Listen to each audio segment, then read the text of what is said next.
Hey, CLB, are you ready? Yeah! And here's the news for this week.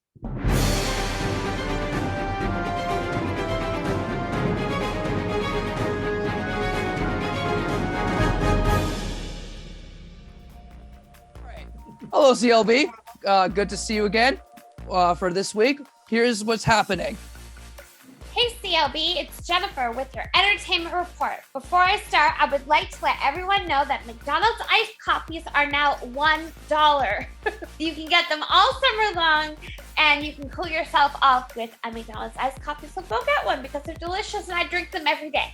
Okay, so now for my report. Father's Day is fast approaching, and some of you don't know what to get for your dad, so look no further than the holiday cultures. We have your best gift guides for your dad on Amazon, and some of the gifts include an Apple Watch for all your tech dads out there, Adidas comfortable sandals for all the beach dads out there. And if your dad loves to BBQ like my dad, we have some awesome barbecues that you can check out for your dad. And whatever your go-to gift idea is, make sure you have it ready by June 19th because that is Father's Day and you don't want to forget that day for your dad. This is Jennifer Honey signing off. Stay cool and remember to get your $1 iced coffee, everybody. Bye-bye. My name is Adam for CLB News Team. I'm gonna report on Robin Hood. Robin Hood give to the rich and give to the poor, and he helps Maid Marian escape from the surf of Nottingham because he's a villain, and he traps Robin Hood when he did the archery tournament for the Golden Arrow. And he escapes into the Sword Forest and playing an ambush on him because he didn't know the surf Nottingham was coming after him. It's Robin Hood, the story of Robin Hood, and now it begins. Yeah, it's a TV show. This here is a bad sorcerer. He takes Robin Hood's power away. He couldn't use his bow and arrow. My favorite Robin Hood movie is The Man of Tights. Robin Hood, Man of Tights. And Prince John is hilarious. And yeah, everybody that watches Robin Hood, boom, we're born out. This is Adam Pratt signing off.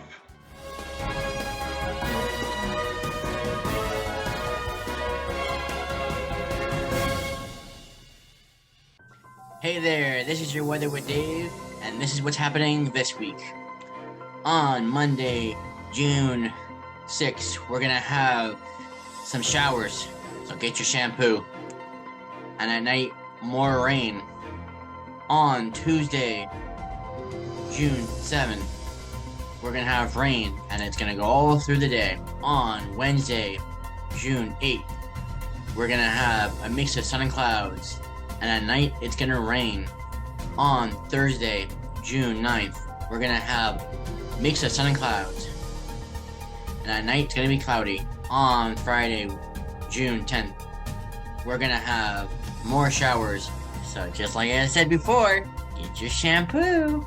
And at night, it's gonna continue to rain. So if you want nightly showers, go for it. And here's your weekend. On Saturday, June 11th, we're gonna have more showers, and it's gonna be all through the night. On Sunday, we're gonna have a mix of sun and clouds, and at night, it's gonna rain. As requested, the temperatures, I will post it here.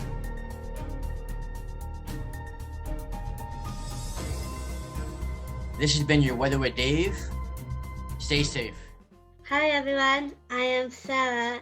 And here's the birthdays for this week. So, Lori D, June the 6th is today. We have Angela L, June the 10th. Alice A, June the 10th. Cabarella O, June the 11th. Glenn L, June the 12th. And also, we have Autumn, June the 12th. and he is from Dancing with the Stars. He's one of the best dancers in Dancing with the Stars. And we also have Mary Kate and Ashley Olsen, June the 13th. I am Sarah, and I'm signing off. Hi, this is Jeff from the CLB News Team, and today we're at the Royal Botanical Gardens in Burlington. Hi, I'm Laura, and we're going to see Seeing the Invisible and Flowers. Come check it out.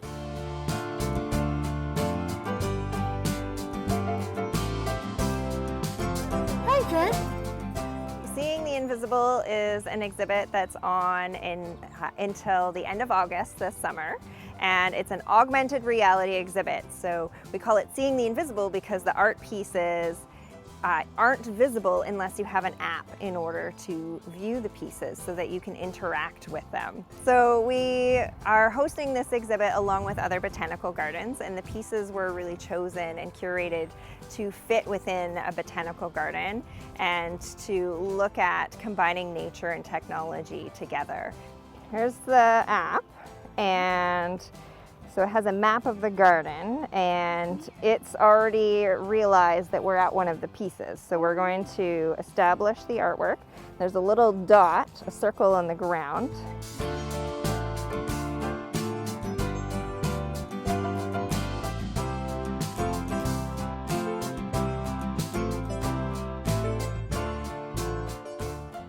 So you can press that button and it'll take a picture.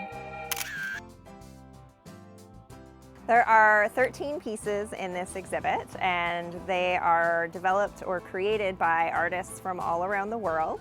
And I should mention as well, so this exhibit was curated by the Jerusalem Botanical Garden, and so we're one of 12 gardens around the world that are hosting this exhibit at the same time, which is really neat.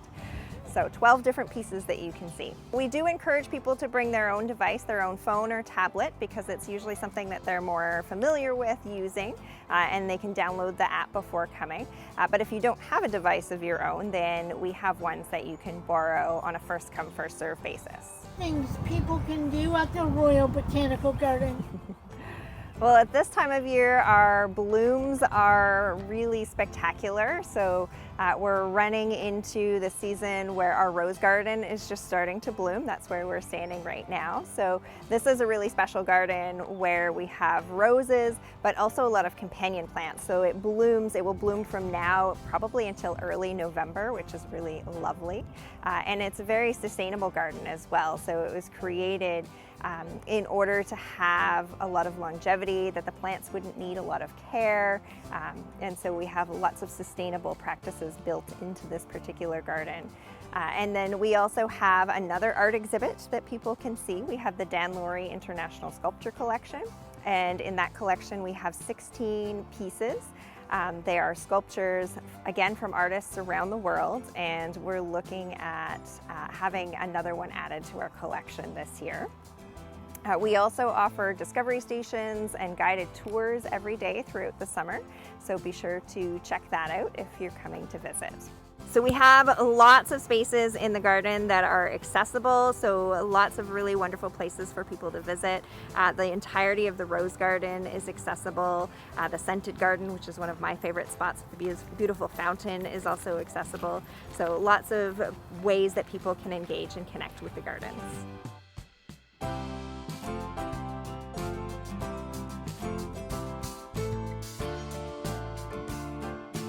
So we always have lots of different workshops and events happening. So if you visit our website, you can see what kind of active workshops that we have.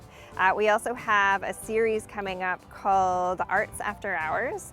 And so that's where you can come and explore art in the garden. So we have one where there's a painting workshop, we have one where there's dinner and tours, and then we have music nights as well, and all of the details are available on our website, rbg.ca. Be sure to check out this exhibit. It was really cool. Until next week, this is Jeff signing off. Hi, this is Laura, and don't forget to bring your iPad. Have a great day, everyone. Hello, CLB. Give me a second. Okay, that's better. I'm Chris Stafford. As you can see, I got my Pikachu hat and my Pikachu shirt, and my 2 Pokemon assistants, Popplio and Arceus. Today, I'm going to be reporting on Generation 6 and Generation 7 of Pokemon. Generation 6 is X and Y. That came out for the 3DS. That was in the region is known as the Kalos region. That's what the Kalos region looks like. The Kalos region looks a lot like this region. The creator of Pokemon and the founder of Game Freak, Satoshi, decided to take a vacation to go to France. And he noticed that the French region in Europe was so nice that he wanted to base a region in the French region, which is X and Y, which is Kalos, the Kalos region. Kalos region is, if you've made notice, Kalos region has a lot of old antique buildings that are in the region. And they introduced something that I believe was the most awesomest thing that Pokemon X and Y ever did. They introduced 3 new features to the game. They introduced what's called Pokemon Ami, and Ami in French means friends, where you can actually play with your Pokemon. And then also another thing that they did in the game, which I believe was awesome, was called strength training. You each have different abilities that you can do, and each training you can do. Instead of using the pills that you get at the Pokemon Mart, you can do that training as well. They also introduced one more aspect, which I believe completely revolutionized the way Pokemon was made. You can take a Pokemon like this and you turn it into this, which is known as Mega Evolution. And there's nothing else special to the Kalos region. It's just a come and go. And then it introduced also new legendaries. They are Y legendary is Yveltal. It's a dark and flying type. Oh, and they also introduced a new type, which they introduced to people that are in the LGBT, which is known as fairy type. X's legendary is Xerneas, or Xerneas. I don't know how to pronounce that. Okay, so Generation 7 is known as Ultra Sun and Moon, and the expansion pack is Ultra Sun and Moon. Its region, believe it or not, if you may have noticed for the TV show, the Alolan region. The Alolan region is actually based upon a real country. It's if you guessed it right, the Alolan region, Alola, Hawaii. The Alolan region introduced 4 isles you can visit. Each isle has its own island guardian, and also introduced the Ultra Beasts and its Mega Ultra Beast, which is known as Necrozma. And there's also other legendary Pokemon in the Alolan region as well. And introduce Z moves. You wear a Z bracelet. If you have a copy of Sun and Moon, and if you were to have the Z ring, you link it to your game, and when you use a Z move, it actually makes your Z bracelet, your Z ring, it's called a Z ring, it makes your Z ring glow. That also revolutionized what Pokemon became. So for CLB News, this is Chris Stafford signing off with my 2 Pokemon assistants, Popplio, which by the way is from Sun and Moon, and Arceus. This is Chris Stafford signing off. Have a good week, you guys. Peace.